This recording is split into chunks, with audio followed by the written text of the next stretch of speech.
ಇಂದಿನಿಂದ 3 ದಿನಗಳ ಕಾಲ ನಡೆಯುವ ಎಬಿವಿಪಿ ರಾಜ್ಯ ಸಮ್ಮೇಳನವನ್ನು ಉಪಮುಖ್ಯಮಂತ್ರಿ ಅಶ್ವಥ್ ನಾರಾಯಣ್ ಉದ್ಘಾಟಿಸಿದರು.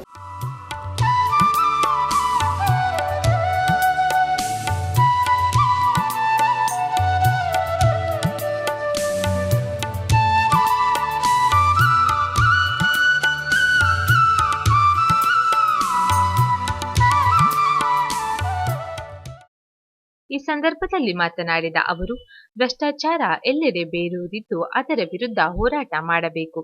ಭ್ರಷ್ಟಾಚಾರ ಎಲ್ಲಿಯವರೆಗೂ ಇರುತ್ತದೋ ಅಲ್ಲಿಯವರೆಗೂ ಹೋರಾಟ ಮಾಡಬೇಕು. ಇದಕ್ಕೆ ಎಬಿವಿಪಿ ಕಾರ್ಯಮುಕ್ತವಾಗಬೇಕು ಎಂದು ಹೇಳಿದರು.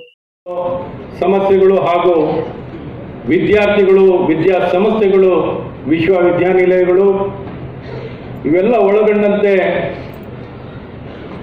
ಸರ್ಕಾರದ ಕಾನೂನು, ಪಾಲಿಸಿ, ಇತರ ಎಲ್ಲ ವಿಚಾರದಲ್ಲೂ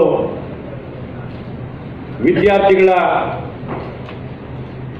ಒಂದು ಹಿತಕ್ಕಾಗಿ